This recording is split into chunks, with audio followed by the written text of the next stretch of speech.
மறை வண்டு அரற்ற பசுந்தே ஞானம் பரிந்து ஒழுக சிவகந்தம் பறந்து நார கண்ட இதய கமல முகையெல்லாம் கண் திறப்ப காசினி மேல் வந்த அருட்கதிரோன். மெய்கண்டாரை காசினி மேல் வந்த அருட்கதிரோன். காசினா பூமி, பூமியின் மேல் வந்த அருட்சூரியன், ஞான சூரியன். அந்த ஞான சூரியனை கண்டு யாரெல்லாம் மலர்ந்தார்கள், எப்படி மலர்ந்தார்கள் தான் மெய்கண்டாரை ஞான சூரியனாகவும் அந்த மெய்கண்டாருடைய சீடர்களை எல்லாம் மலர்கின்ற மலராகும். அதான் பண்டை மறை வண்டு அரற்ற பசுந்தே ஞானம் பரிந்து ஒழுக சிவகந்தம் பறந்து நார கண்ட இதய கமல முகைகளெல்லாம் கண் திற. மெய்கண்டாரை கண்டவர்களுடைய இதயம் எல்லாம் இதய கமலம், இதயமாகிய தாமரை. இதய தாமரைனா அப்படின்னு என்னன்னு கேட்டீங்கன்னா அறிவு பிரகாசிக்குது. மெய்கண்டாருடைய திருவருளை கண்டவர்களுக்கெல்லாம் அறிவு ஞானம் விளங்கி தோன்றுது. நீங்க சிவஞான போதம் படிச்சிருக்கிறோம். சிவஞான போதம் படிச்சிருக்கும் போது அதில் ஒரு சிறப்பு பாயிரம் வரும். மலர்தலை உலகில் மாயிருள் துமிய பலர்புகழ் ஞாயிறு படரின் அல்லதை காண்டல் செல்லா கண்போல். இந்த விரிந்த உலகத்துல சூரியன் வரவில்லைன்னா என்ன ஆகாது? இருள் போகாது. மலர்தலை உலகில் மாயிருள் துமிய பலர்புகழ் ஞாயிறு படரின் அல்லதை காண்டல் செல்லா கண்போல் ஈண்டிய பெரும்பெயர் கடவுளில் கண்டு கண்ணிருள் தீர்ந்து அருந்துயர் புறமையில் ஆன்மா நாடி பயபர நந்தி கணத்து அளித்த முதல்வன் யாருன்னா மெய்கண்டார்னு சொல்லுவார். இப்படி குருநாதரை கண்டு கமலம் என்று சொல்லக்கூடிய தாமரை மலர்கிற வகை சொல்லப்படுவது. இது எல்லாருக்கும் மலருமாங்கும் போது அங்கே ஒரு ஐயம் எழுப்புவாங்க. ஏன்னு கேட்டிங்கன்னா எல்லாருக்குமே குருநாதரை கண்டு அந்த மகிழ்ச்சி இருக்குமான்னு கேட்டால், எந்தெந்த தாமரையெல்லாம் மலர்வதற்கு பக்குவம் உடையதோ அந்த தாமரையெல்லாம் சூரியனை கண்டோன்னு என்ன ஆயிருங்க, முகம் விரிய ஆரம்பிச்சிடும். மொக்கா இருந்து பக்குவம் இல்லாதது மொக்காத்தான் நிற்குமே தவிர அது மலர்வதற்கு தயாராக. எது தயாராக இருக்குன்னு கேட்டிங்கன்னா பக்குவமுடைய தாமரைகள் பூரா மலர்ந்து நிற்கும். அதுபோல் பக்குவமுடைய ஆன்மாக்கள் எல்லாம் குருநாதரை கண்டால் மலர்ந்து நிற்பார்கள் அப்படின்னு காட்டுவார். இங்கே காலை மலரும் கமலம் போல் காஞ்சிவாணர் முகமெல்லாம் சால மலர்ந்து களி சிறப்ப தழைத்த மனங்கள் தாங்குவார். நல்ல மகிழ்ச்சியுடைய மனமுடையவர்களாய் எல்லையில் வரவேற்க வந்தவர்கள் அனைவரும் மனதில் மிக மகிழ்ச்சியுடையவர்களாக வரவேற்க வருகிறார்கள். மாடவேதே மருங்கு எல்லாம் மணி வாயில்களில் தோரணங்கள் நீடு கதலி உடன் கமுகு நிறைத்து நிறை பொன் குடம் தீபம் தோடு குலவு மலர் மாலை சூழ்ந்த வாசப்பந்தர்களும் ஆடு கொடியும் உடன் எடுத்து அங்கு அணிநீள் காஞ்சி அலங்கரித்தார். நாயனார் வருகைக்கு நகரம் எப்படி சிறப்பாக அலங்கரிக்கப்படுதுங்கிறது ஒரு காட்சி. மாடவீதி, மாடவீதினா இறைவன் எழுந்தருளுவதற்குரிய அந்த வீதிக்கு பேர் மாடவீதின்னு பேர். ஒரு ஊர் இருக்குன்னா ஒரு ஊரில் மாடவீதி என்று சொல்லி அந்த திருத்தேர் சென்று வருவதற்கான வீதிக்கு பேர் மாடவீதி. அந்த மாடவீதிகளில் எல்லாம் அழகிய வாசல்களில் எல்லாம் தோரணங்களும் வாழை மரங்களும் கதலிகளும் பாக்கு மரங்களும் கமுகுகளும் வரிசையுடன் நிறைத்துன வரிசையாக நிற்க வச்சு அழகாக கட்டி, பிறகு நிறை பொன்குடம் தீபம், பொற்குடம், பூரண கும்பம் என்று சொல்லக்கூடிய பொற்குடம் தீபம் விளக்கேற்றி தோடு குலவு, தோடுனா இதழ் சூழ்ந்திருக்கக்கூடிய மலர் மாலைகள் சூழ்ந்த வாசல் பந்தல்கள். இப்போ வாசலில் போட்டிருக்கிற பந்தல் போல வாசமுடைய மலர்களை தொங்கவிட்ட பந்தல்கள். சரிங்களா? பந்தலுக்கு கீழே ஒரு பந்தல் வாசப்பந்தல். என்னன்னு பார்த்தீங்கன்னா பந்தல் போட்டிருப்பாங்க, பந்தலுக்கு கீழே மலர் பந்தல் போட்டிருப்பாங்க. இந்த மலர் பந்தல் எதுக்கு? ஏற்கனவே போட்டிருக்கிற மலர் பந்தல் குளிர்ச்சி, இந்த மலரும் குளிர்ச்சி, உள்ளே வர்றவங்களுக்கு மனம் மகிழ்ச்சி அடையும்படி வாசம் இருந்திருக்கும். அப்போ மலர்பந்தர்களும் ஆடு கொடியும், வெண்கொடி, இது பதாகை. இந்த வெண்கொடி என்பது நம்ம திருக்கோயில் விழாக்களில் இறைவனுக்கு திருவீதி உலா வர இடத்துல கொடிகள் கட்டப்பட வேண்டும். என்னன்னு கேட்டிங்கன்னா வெண்கொடி என்பது நந்தியம்பெருமானுடைய கொடி கட்டணம் அல்லது வெண்மையான கொடி. வெண்மை என்பது தூய்மைக்கு அடையாளம். வெண்ணிறம் எதற்கு அடையாளம் சொல்லப்படுதுன்னா தூய்மைக்கு அடையாளம். கருப்புனா அது எதிர்ப்புக்கு அடையாளம். அதுபோல் வெண்கொடி கட்ட வேண்டிய அவசியம். இறைவன் எழுந்துள்ளதுக்குரிய வீதியில் அழகு பொருத்தி அல்ல, தூய்மை நிலைநிறுத்துவதற்கான நிறம். பார்க்குறவங்களுக்கு ஒரு சாத்வீக குணம் வரும். வெண்மை நிறத்திற்கான அழகு என்னன்னு கேட்டிங்கன்னா, நீங்கள் வெள்ளை ஆடை என்பது ஒரு சிறந்த ஒரு தூய்மைக்குரிய அடையாளத்துக்குரிய ஆடை. நீங்கள் வெள்ளையை போட்டாங்கன்னாவே அவங்க வெள்ளைன்னு சொல்லி போட்டு வந்துட்டாங்க பார்ப்பா அப்படின்னு சொல்கிறோம். அவ்வளோ அந்த வெள்ளை ஆடையில் அவ்வளோ ஒரு சிறப்பு இருக்குது. கீழே உட்காந்திங்கன்னா கூட அழுக்கு ஆகுதா இல்லையான்னு பார்த்து தான் உட்காருவோம். ஒரு ஆடை தான் சரிங்களா நம்மளை என்ன அறிவை மாற்றுதுன்னு பார்த்தா, கீழே உட்காரும்போது சுத்தமாக இருக்கிற இடத்துல உட்காரணும். பாருங்கள், ஒரு ஆடையே சுத்தமாக இருக்கிற அளவுக்கு அந்த வெண்மை தருதுன்னா அந்த வெண்ணிறத்துக்கு அவ்வளவு ஆற்றல் உண்டு.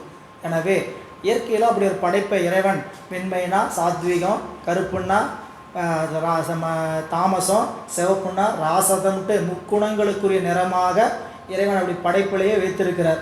எனவே இங்கே வெண்கொடி என்று சொல்லக்கூடிய அதான் விதானமும் வெண்கொடியும் இல்லா ஊரும்.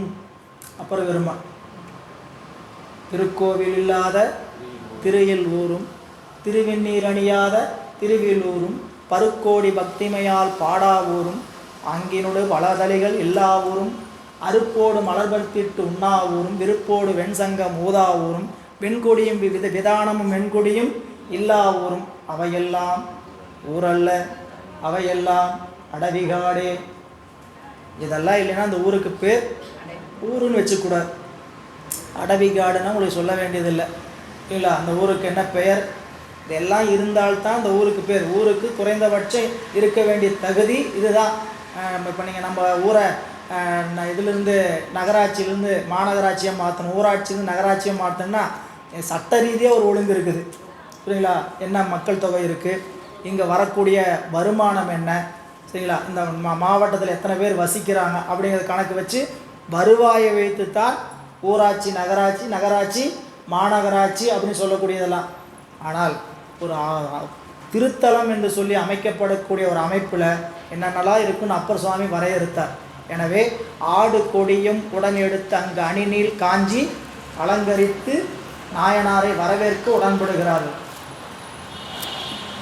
தொண்டர் ஏண்டே எதிர்கொள்ள எழுந்து சொல்லுக்கு அரசர்வால் கொண்ட வேட புலிவினோடும் குலவு வேதி பணி செய்யும் அண்டர் அரிதற்கு அரிய திரு அலகு முதலாம் அவை ஏந்தி இண்டை புனைந்த சடைமுடியார்க்கு அன்பர் தம்மை எதிர்கொண்டார்.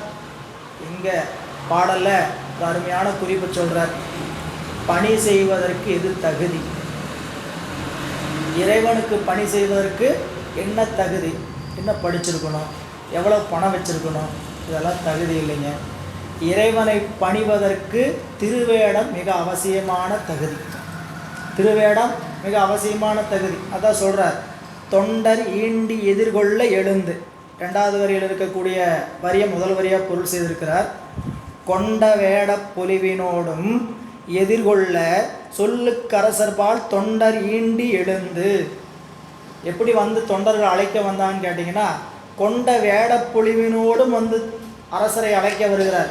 இப்போ வருகின்றவர் யாருன்னு கேட்டால் திருநாவுக்கரசர் மட்டுமல்ல, அவர் வேடத்து அரசு. அவர் வருகின்றவர் திருவேடத்துக்கெல்லாம் தலைவர்.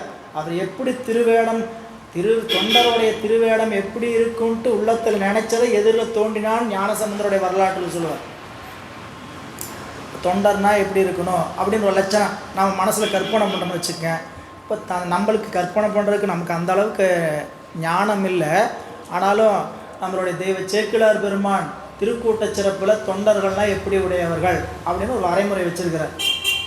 சிவனடியார்கள் தொண்டர்கள்னால் எப்படி இருப்பாங்க அப்படின்னா அதுக்கு வரைமுறை சொல்லும்போது, ஆரம் கண்டிகை ஆடையும் கந்தையே,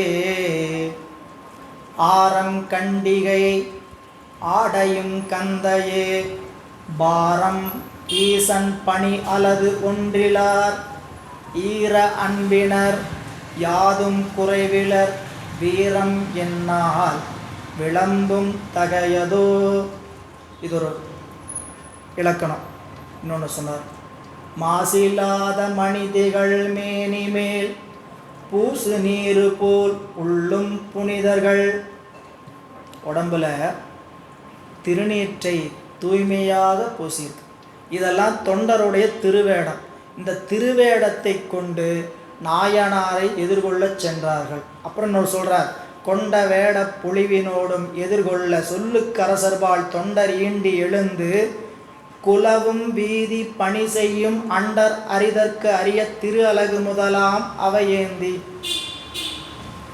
திருநாவுக்கரசரை அழைக்க சென்ற போது எதை கொண்டுட்டு போனாங்கன்னு கேட்டிங்கன்னா, திருக்கோயிலை கூட்டக்கூடிய திரு அலகை கொண்டு வரவேற்க சென்றார்கள். சிந்திச்சு பாருங்க, கூட்டக்கூடிய திரு அலகு. நம்ம சீமார்னு சொல்கிறோம் இல்லைங்களா, வரவேற்கிறதுக்கு பூங்கொத்து எடுத்துகிட்டு போனாங்களா, மற்றதெல்லாம் எடுத்துகிட்டு போனாங்க, அதெல்லாம் இல்லை.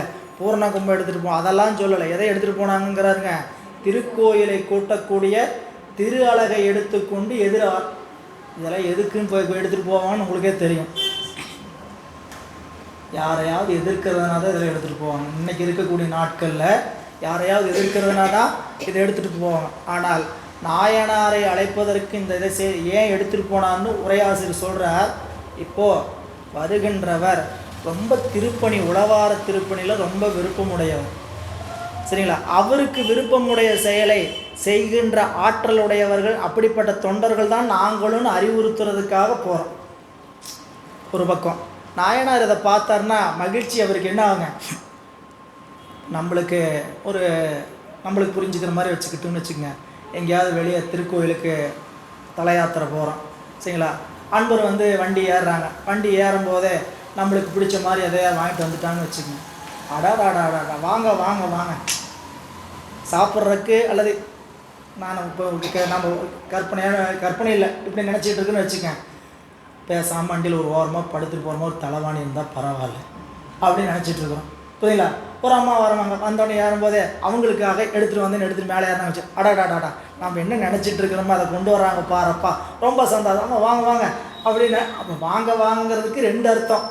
ஒரு அர்த்தம் என்ன, அவங்கள வரவேற்கிறது, மகிழ்ச்சியாக வரவேற்கிறோம். இன்னொரு பக்கம் நம்மளுக்காக பிடிச்சதை ஒன்று கொண்டு வந்திருக்கிறாங்கன்ட்டு ஒரு மகிழ்ச்சி.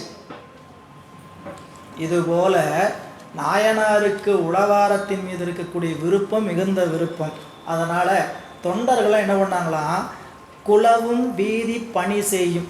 இறைவனுடைய குலவும்னா என்னங்க, இறைவன் குலாவுகின்ற வீதியில் பணி செய்கின்ற அண்டர் அரிதற்கு அரிய திரு அழகு. இதில் உடம்போடு பொருத்தி ஒரு வார்த்தை சொல்கிறார்.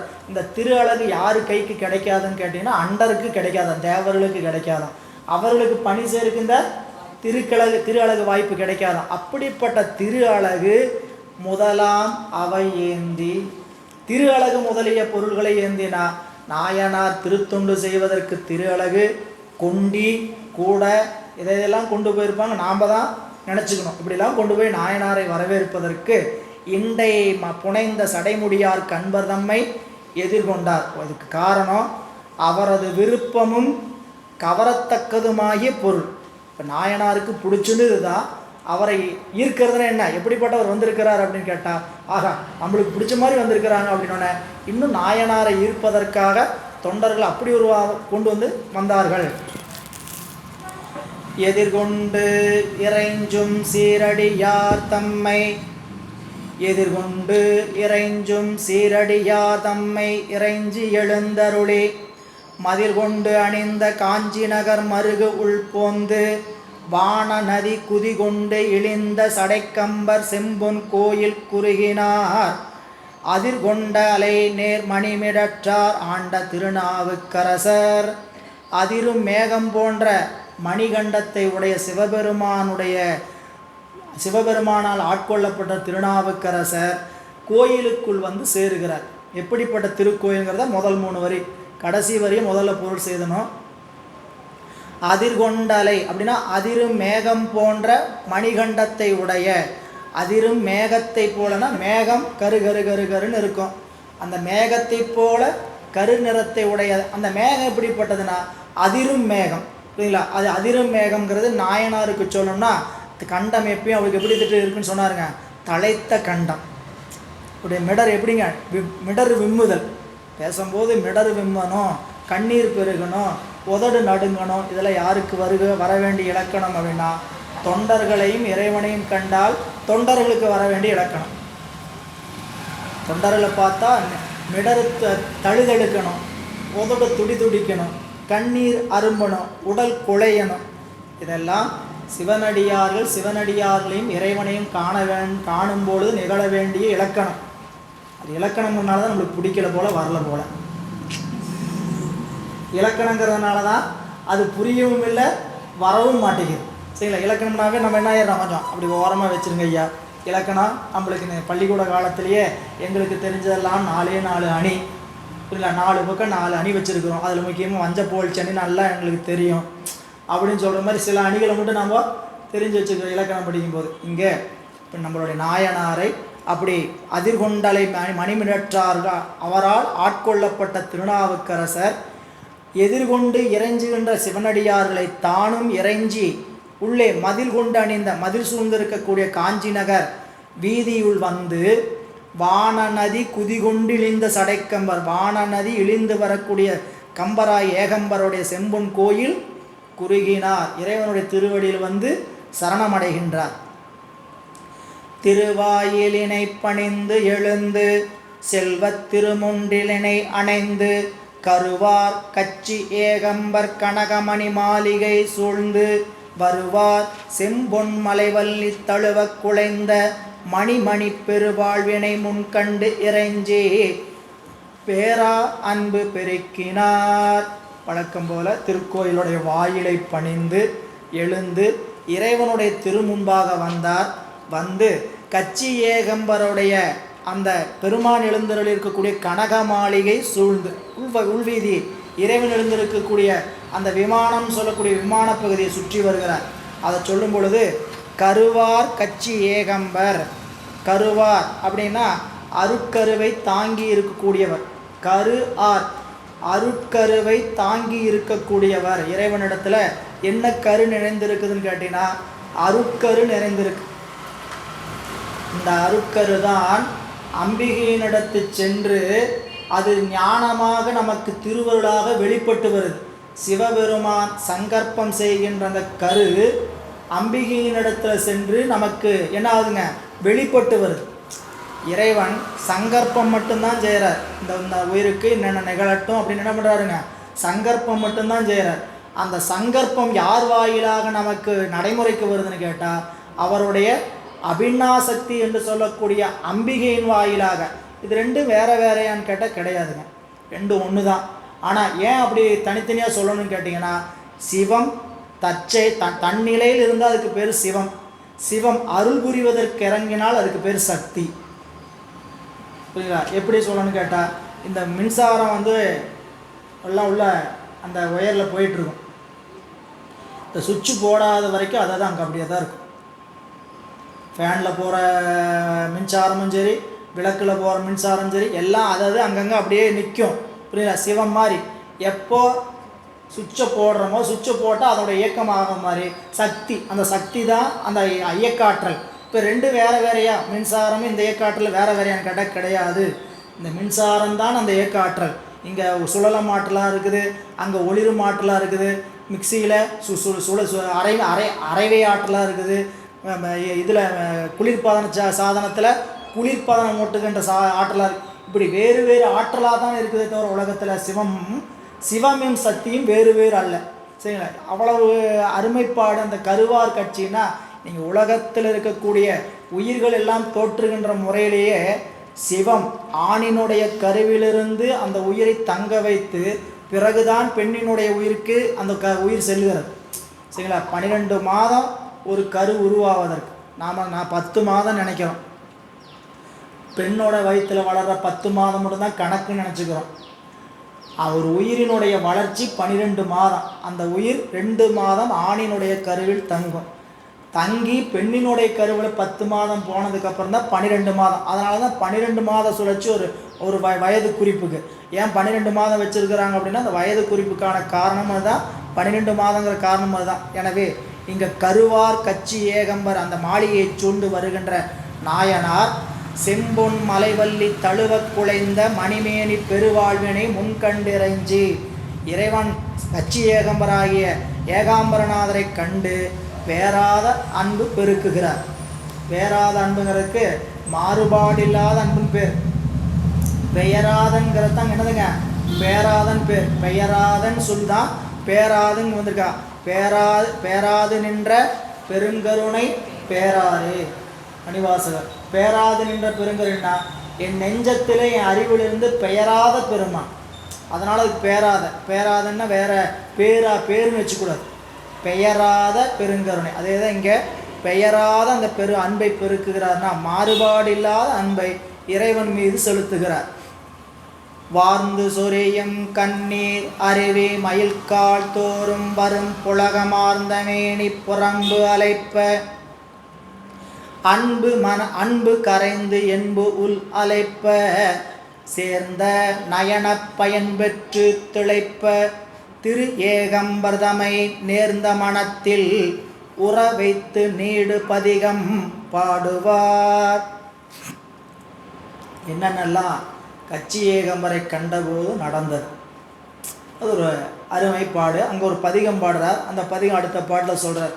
இந்த திருப்பதிகத்தை படிச்சிங்கன்னா நம்மளுடைய அப்பர் பெருமானுக்கு ஏகாம்பரநாதரை கண்டபோது என்னென்னலாம் நிகழ்ந்துச்சு அப்படின்னா, வார்ந்து சொரியும் கண்ணீர் அருவி மயிர்கால் தோறும் வரும்.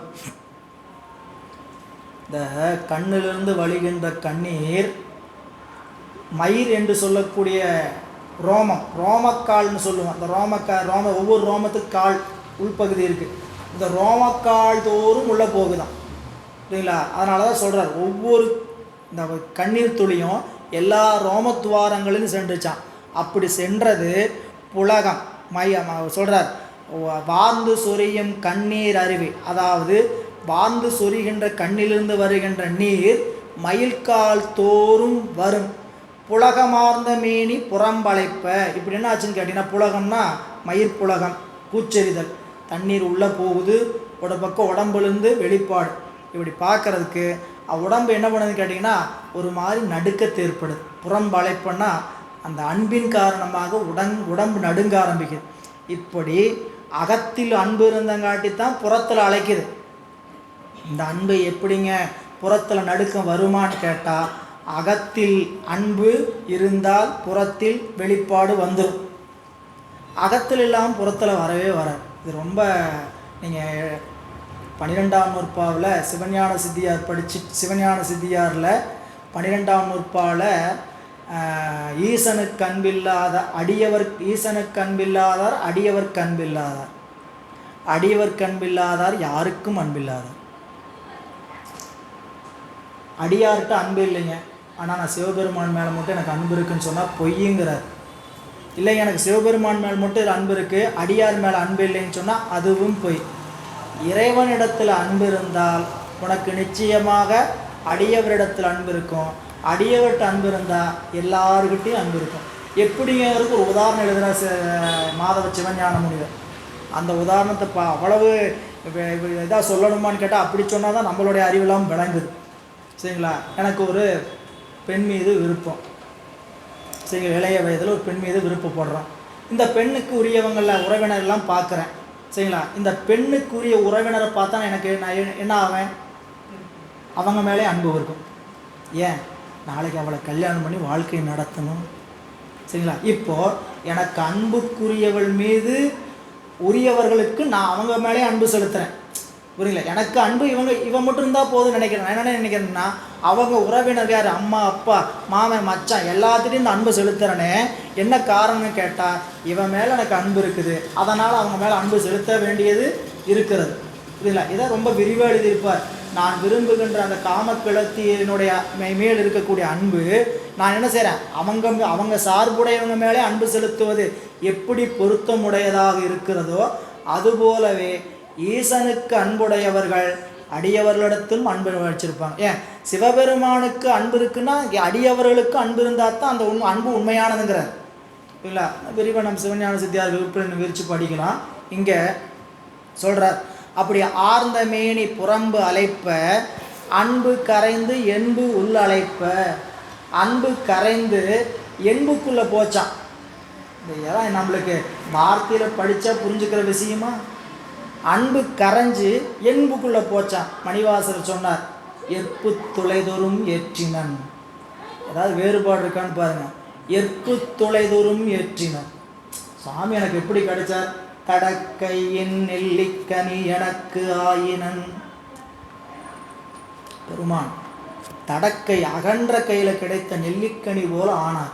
தடக்கையின் நெல்லிக்கனி எனக்காயினன் சொல்லுவது அறியேன் வாழி முறையோ தரியேன் தரியேன் தானெனை செய்தது ஆ ஆ செத்தேன் அடியேற்கு அருளியதும் அறியேன் பருகியும் மாறேன் விழுங்கியும் உலகில்லேன் செழுந்தன் பார்க்கடல் திரைபுரை உவாவித்து உள்ள உவாக்கடல் நல்லு நீர் உள்ளகம் ததும்ப வாக்குறந்து மயிர்கால் தோறும் தெக்கிடச் செய்தனன் குடியேன் ஊன்தலை குரம்பை கொண்டு இன்தேன் பாய்த்து நிரம்பிய அற்புதமான அமுததாரைகள் எற்பு துளைதொரும் ஏற்றினன் உருகுவது உள்ளம் கொண்டோர் உருச்செய்து ஆண்டு எனக்கு அல்லூறு ஆக்கை அமைத்தான். இந்த ஆக்கை எப்படி ஆயிடுச்சுங்களா?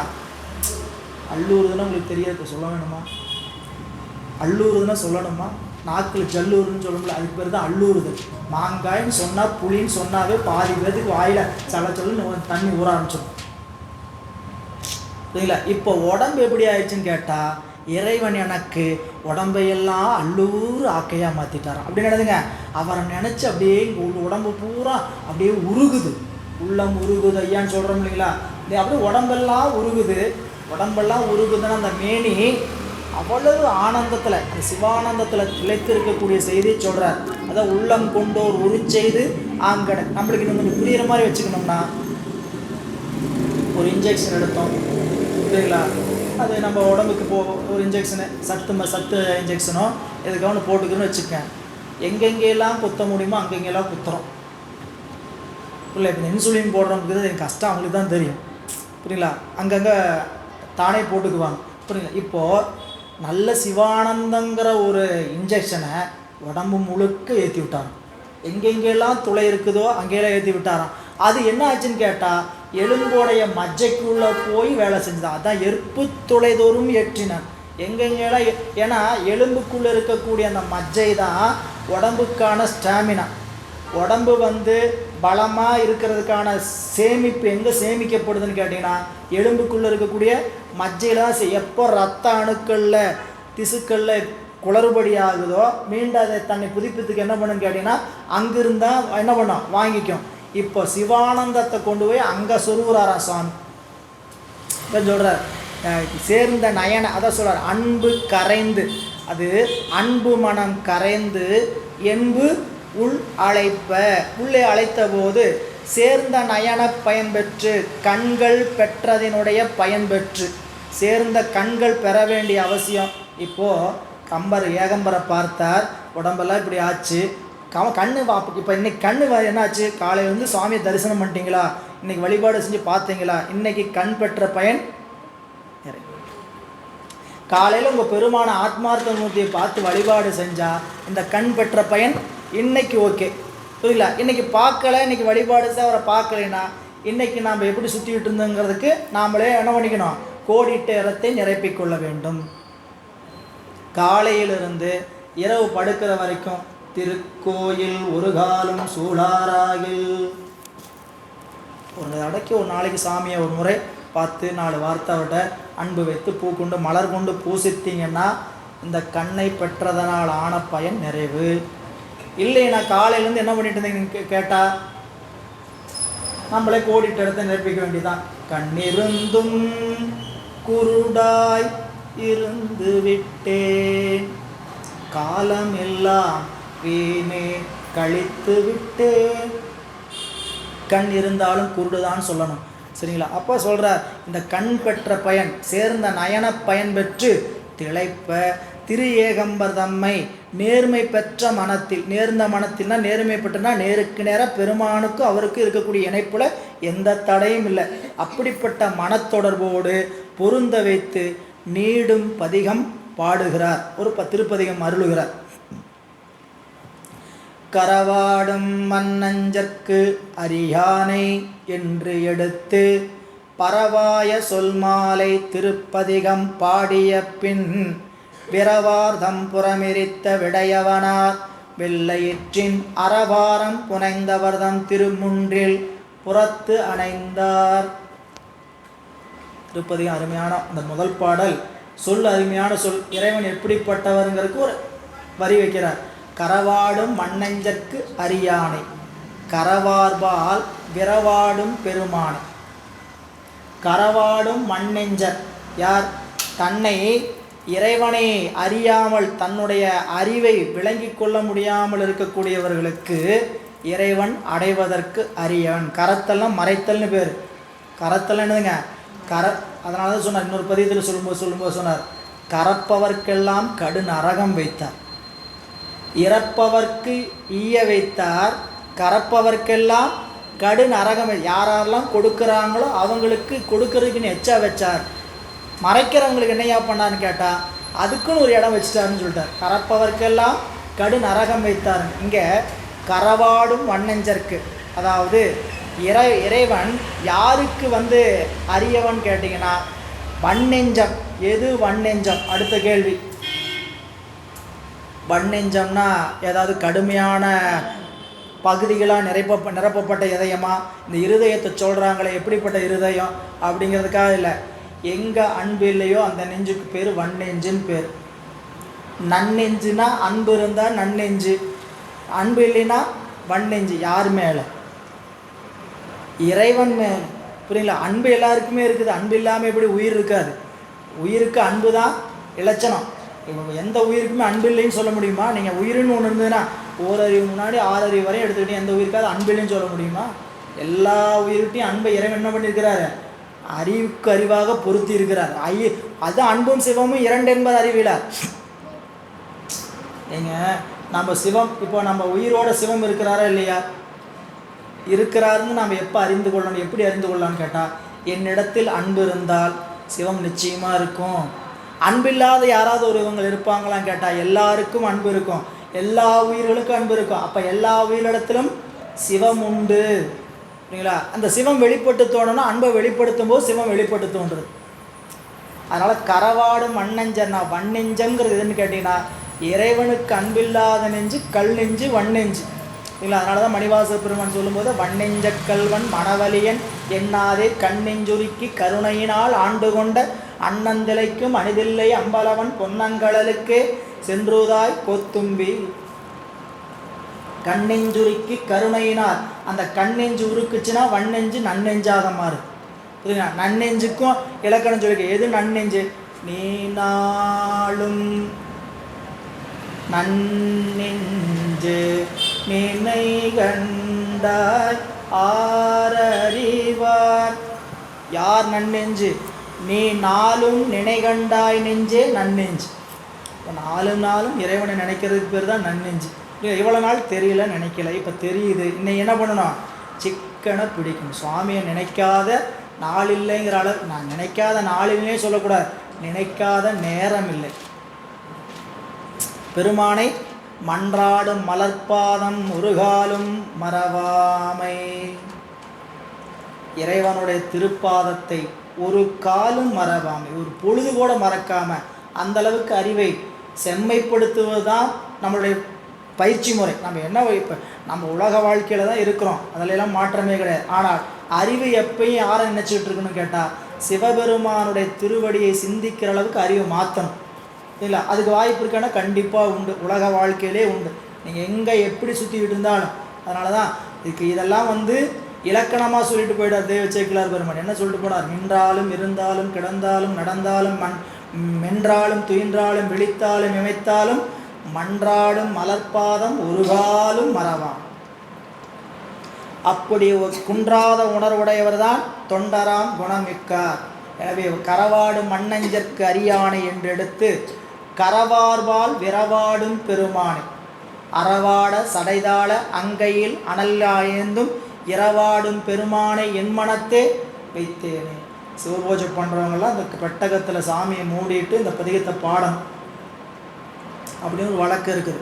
கைப்போது மலர்தூவி காதலித்து வானோர்கள் முப்போது முடிசாய்த்து தொழ நின்ற முதல்வனை அப்போது மலர்தூவி ஐம்புலன் அகத்தடக்கி எப்போதும் இனியான என் மனத்தே வைத்தேன். இந்த பதிகம் முழுக்க அப்படி தான் வரும். சாமி மனதில் வைத்தேன்ட்டு எப்படி மனதில் வைக்கணும் அப்படிங்கிறது அந்த ரெண்டாவது சொன்ன பாடல் ரொம்ப அருமையான பாடல்.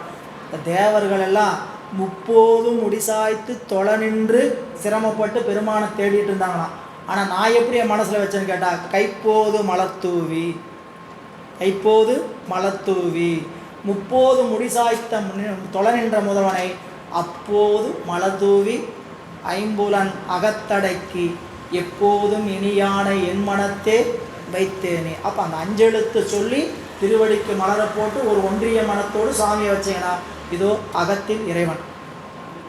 அப்படி பரவாய சொல்மாலை திருப்பதிகம் பாடி போற்றுதலுக்குரிய திருப்பதிகத்தை பாடிய பின் இறைவன் விரவார்தம் புறமெரித்த விடையவனார். விரவார் அப்படிங்கிறது தன்னை அடையாதவர்கள். விரவாதம் புறமெரித்த விடையவனார் பாம்பினுடைய பல்லுடைய பாம்பை ஆரமாக புனைந்திருக்கக்கூடிய பெருமானுடைய திருமுன்றில் புறத்தணைந்தார். அப்படின்னாங்க கோயிலுக்கு வெளியே வந்துடுறார், புறத்தணைந்தார்.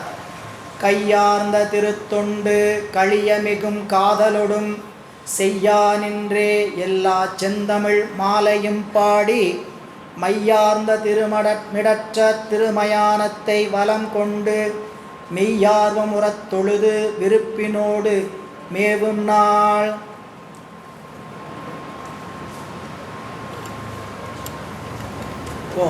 அங்கே திரு கச்சியேகம்பத்தில் நம்மளுடைய அப்பர் பெருமான் அருளிய பதிகம் 9 திருப்பதிகம்.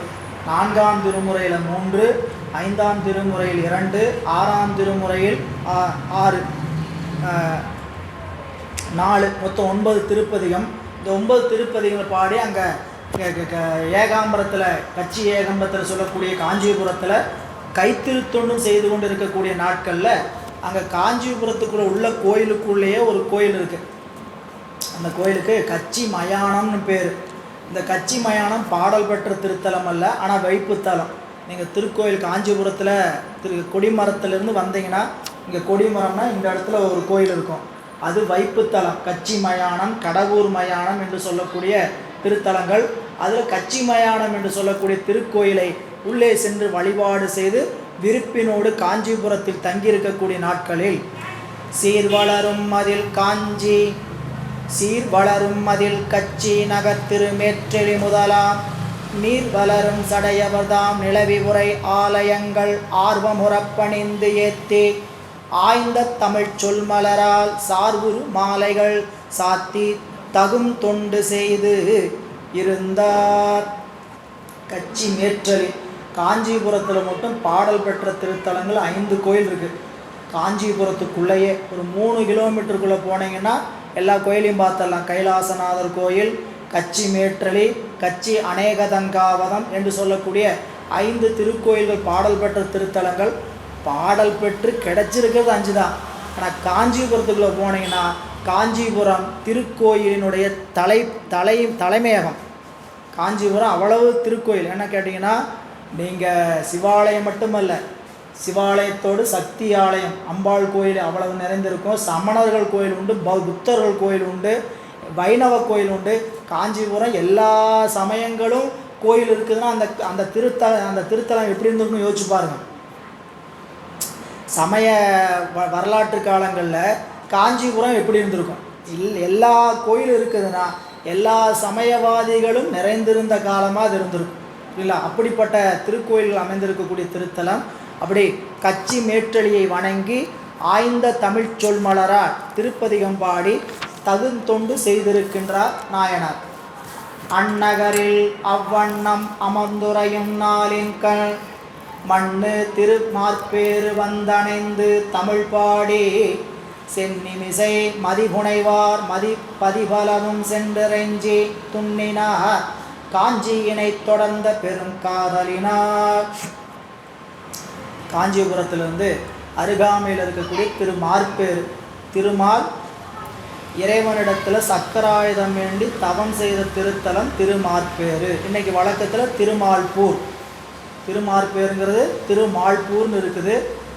திருமால் சக்கராயுதப்படையை வேண்டி தவம் செய்த திருத்தலம். அங்கே தான் 1000 கண்ணை கொண்டு பூசனை செய்து வழிபாடு செய்தார் என்பது தல வரலாறு. 1000 தாமரை மலரை கொண்டு பூசனை செய்து ஒரு நாள் பூ குறைய தன்னுடைய கண்ணை இடந்து அப்பினார் என்பது. அதனால் சுவாமி மகிழ்ந்து அவருக்கு என்ன பண்ணாருங்க, சக்கராயத்தை கொடுத்தார். அந்த சக்கராயத்தை தாங்க முடியாத சூழலில் தான் என்ன பண்ணாருங்க, வந்து இறைவன்கிட்ட வழிபாடு செஞ்சு அதை தாங்குவதற்கான பேறு பெற்றார். அப்போ இங்கே திருமார்பேறு மார்பேறு பெற்றமையால் இதற்கு அந்த திருப்பெயர். அந்நகரில் அவ்வண்ணம் அமர்ந்துரையும் நாளின் கண். காஞ்சியில் அமர்ந்து இறைவனுக்கு தகும் தொண்டு செய்து வழிபாடு செய்து வருகின்ற காலத்தில் மண்ணு திருமார்பேறு வந்து அணைந்து தமிழ் பாடி. மார்பூர் என்று சொல்லக்கூடிய அந்த திருத்தலத்தில் வந்து தமிழ் பாடி. அங்கே நமக்கு 4 திருப்பதிகம் பாடி இருக்கிறார். 4ஆம் திருமுறையில் 1, 5ஆம் திருமுறையில் 2, 6ஆம் திருமுறையில் 1. அதில் 5ஆம் திருமுறையில் இருக்கக்கூடிய திருக்குறந்துகையில் ஒரு சில பாடல்கள் ரொம்ப ஆழமான சிந்தனைக்குரிய பாடல். ஏதும் ஒன்றும் அறிவிலராயினும் ஓதி அஞ்செழுத்தும் உணர்வார்கட்கு வேதமின்றி அவரவர் உள்ளத்தே மாதும் தாமும் மகிழ்வர் மார்பேரரே. ஏது ஒன்றும் அறிவிலராயினும் ஓதி அஞ்செழுத்தும் உணர்வார்கட்கு, அறிவே அற்றுப்போய் விளங்காமல் இருந்தாலும் அஞ்செழுத்தை ஓதி உணர்ந்தவருடைய உள்ளத்தில் மாதும் தாமுமாக மகிழ்ந்திருப்பவர் மார்பேரர் என்ற ஒரு குறிப்பை அப்பர் பெருமான் பாடுகின்ற திருப்பதிகத்தை உடைய அந்த திருத்தலம். அங்கே வழிபாடு செய்து மீண்டும் காஞ்சிபுரத்தின் மேல் இருக்கக்கூடிய காதலினால் மீண்டும் காஞ்சிபுரத்துக்கே வந்து அடைகிறார் நம்மளுடைய நாயனார்.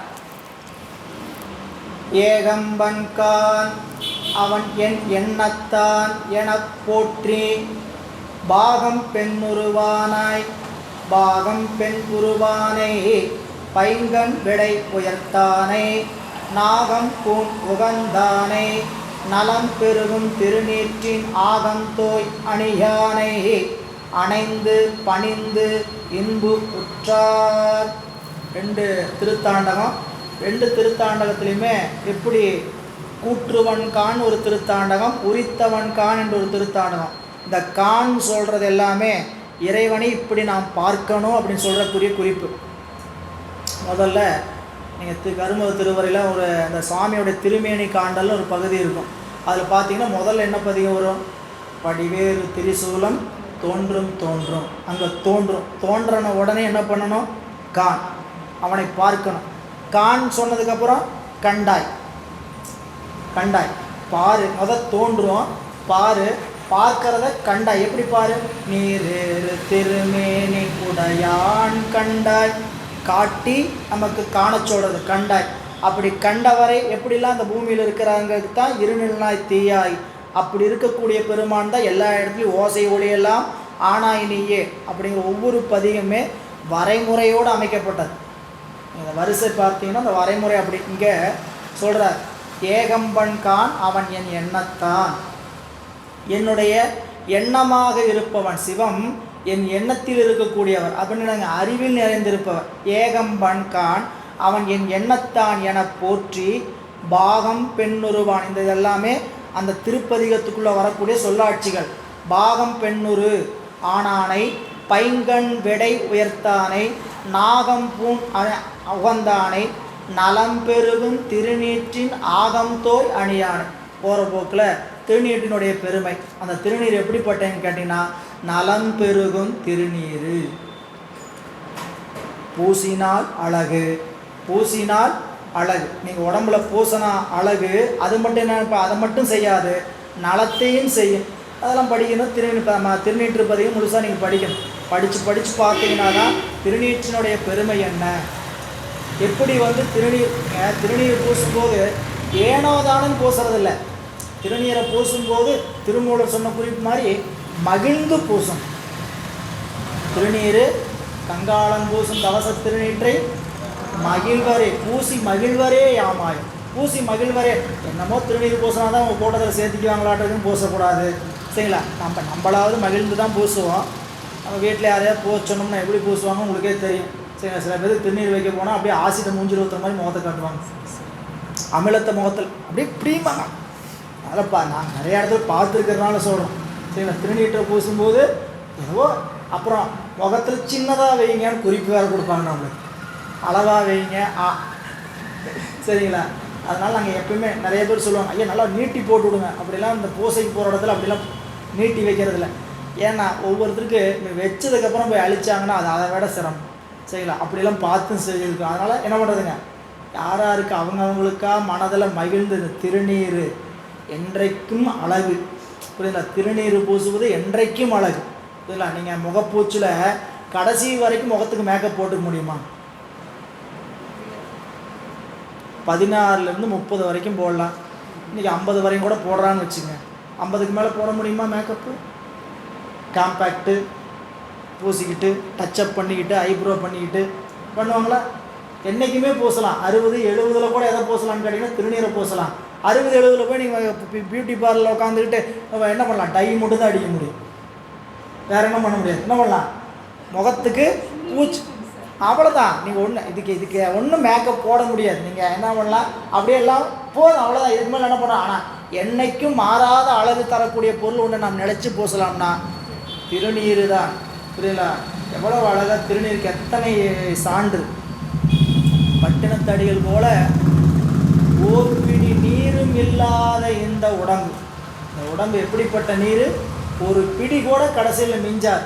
அப்படிப்பட்ட உடம்பைத்தான் நம்பி நான் ஆதரித்துட்டு இருக்கிறேன்னு சொல்கிறார்.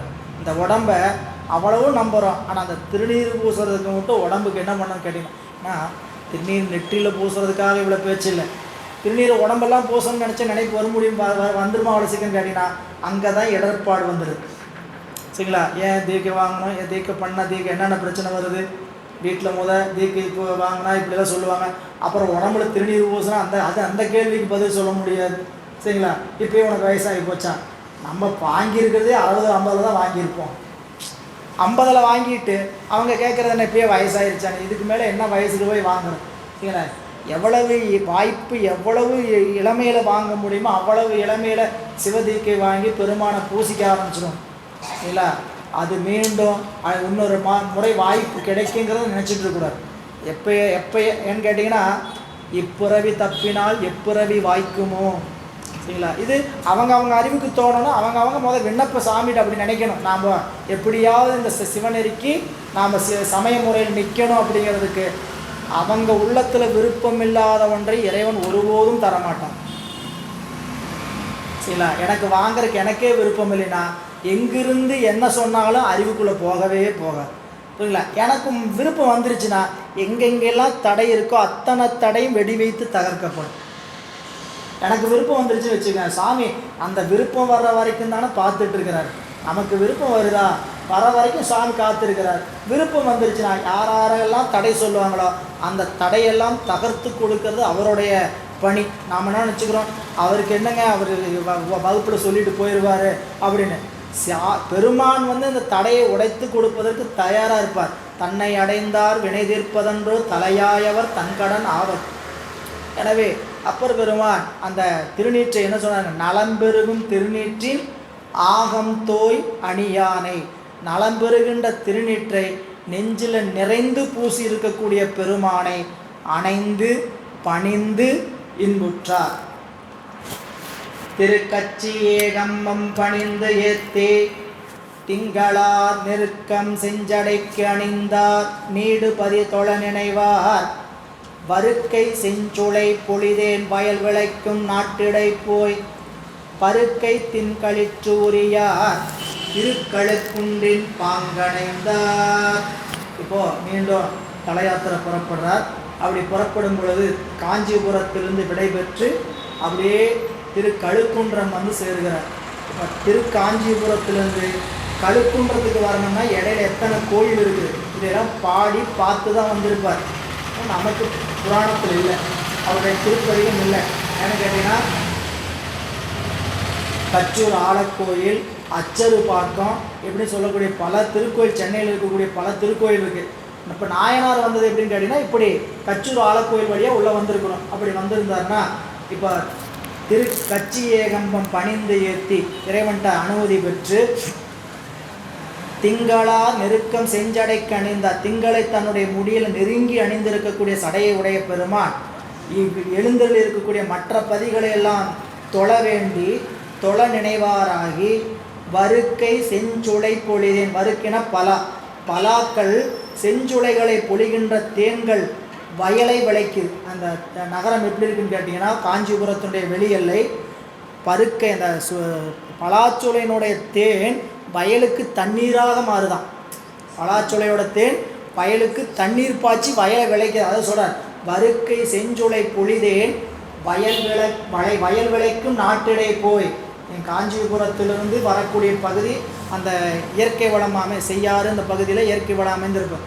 அப்படிப்பட்ட இடை சென்று பருக்கை தின்களிற்றுரியார், நல்ல உயர்ந்திருக்கக்கூடிய யானையினுடைய தோலை உரித்த பெருமானுடைய திருத்தலமாக இருக்கக்கூடிய கழுக்குன்றின் பாங்கு வந்து அணைந்தார். நீடு திருக்கழுக்குன்றில் நிறுத்தனார் களல் வணங்கி பாடு தமிழ் தொடை புனைந்து பாங்கு பலபதிகளும் சூடும் இளம்பறை முடியார் தமை தொழுது போற்றி போய் மாடு பெரும் கடல் உடுத்த வான்மியூர் மருங்கணைந்தார். திருக்கழுக்குன்றில் செல்வா போற்றி திரு பொறுப்பமர் புவனத்து அரணே போற்றி என்று சொல்லக்கூடியதில் இந்த திருக்கழுக்குன்றில் அந்த கழுக்குண்டுன்னு அதுக்கு ஏன் பெயர் வந்துன்னு கேட்டிங்கன்னா, 2 கழுகுகள் வந்து இறைவனை நாள்தோறும் வழிபாடு செய்யும். சரிங்களா? இது வந்து இன்றைக்கு வழக்கத்தில் மாறி இருக்கு. ஆனால் ஒரு 10 ஆண்டுகளுக்கு முன்னால் வரைக்கும் காலையில் உச்சிகாலம் 12 மணிக்கு பூசணை செய்து வைக்கின்ற பிரசாதத்தை வந்து சுற்றி எடுத்து சாப்பிட்டுட்டு போகிற வழக்கம் ஒரு 10 ஆண்டுகளுக்கு முன்னாடி வரை வழக்கத்தில் இருந்து அங்கே போன வழிபாட்டை கூட நாங்களே பார்த்துருக்கோம். சரிங்களா? அப்படி கழுக்குன்றுன்னு சொல்லக்கூடிய திருநாமம் அதனால தான் வந்தது. இந்த திருக்கழுக்குன்றுடைய சிறப்பு வரலாற்றில் பெருமையாக பேசப்படும். ஏன்னு கேட்டிங்கன்னா, திருக்கழுக்குன்றில் இருக்கக்கூடிய அந்த இது குளம் தீர்த்தம், அந்த தீர்த்தத்தில் மூழ்கி மலை வளம் வந்தால் வியாதிகள் அண்டாது என்பது வரலாற்றில் உண்மையாக அனுபவத்தில் கண்டது. இல்லை, எல்லாரும் அனுபவித்து சொன்னது.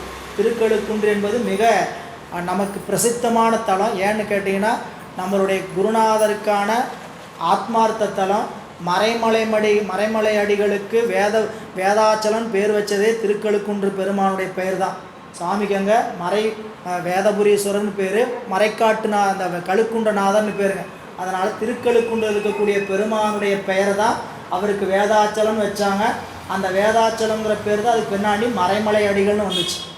சரிங்களா? மறைமலை அடிகளுடைய வரலாற்றில் பார்த்தீங்கன்னா அவருக்கு ஆத்மார்த்த தலம், அழகர் அடிகளுக்கும் ஆத்மார்த்த தலம், நம்மளுடைய குருநாதர் ஆடலரசையாவுக்கும் ஆத்மார்த்த தலம் அதுதான்.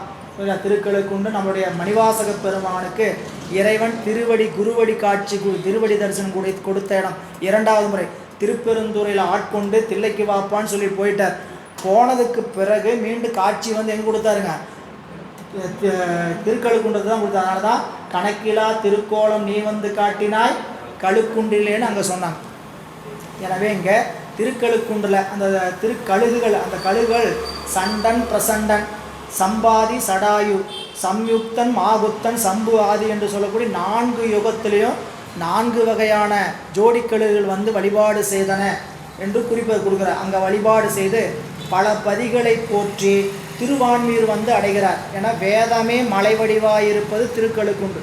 திருக்கழுக்குன்றுடைய மலை எப்படிப்பட்டதுன்னு கேட்டிங்கன்னா, வேதமே மலை வடிவாக அமைந்திருக்கக்கூடிய திருத்தலம். அங்கே இறைவரை தாங்குதல் வேதம்தான் தாங்குது. இறைவனை யார் தாங்குறாங்க? வேதம்தான் தாங்கு. திருக்கழுக்குன்றுடைய தல வரலாறு. அங்கிருந்து திருவான்மியூர் வருகின்ற வழியில் அப்படியே வன்பார்த்தான், பனங்காட்டூர், எடைச்சுரம், கச்சூர் ஆலக்கோயில் போன்ற திருத்தலங்களையெல்லாம் வழிபாடு செய்து வருகிறார்.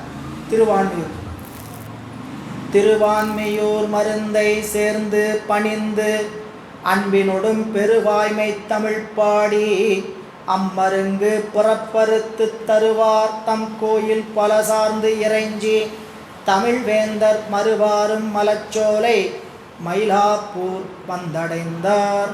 திருவான்மியூர் வான்மீக ரிஷிக்கு அருள் செய்த திருத்தலங்கனால இந்த திருத்தலத்துக்கு திருவான்மியூர். தேவர்கள் அமுதத்தை கடைந்த குடத்தை கொண்டு வந்து சிவலிங்கமாக நிறுவிய தலம் திருவான்மியூர்.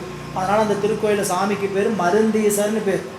சுவாமியோட திருமேனியே வெள்ளை நிறத்தில் இருக்கக்கூடிய திருமேனி வான்மியூர் ஈசருக்கு. அது அப்பர் சுவாமியோடைய பதிகத்தில் குறுந்தொகையில் ஒரு பாடலில் ரொம்ப அருமையான குறிப்பு. ஓட்டை மாடத்தில் 9 வாசலும் காட்டில் வேவதன் முன்னம் களலடி நாட்டி மலத்தூவி வளஞ்செய்யில் வாட்டம் தீர்த்திடும் வான்மையூர் ஈசனே. இந்த உடம்புல 9 துளைகள். ஓட்டை மாடம் எப்படிப்பட்டது?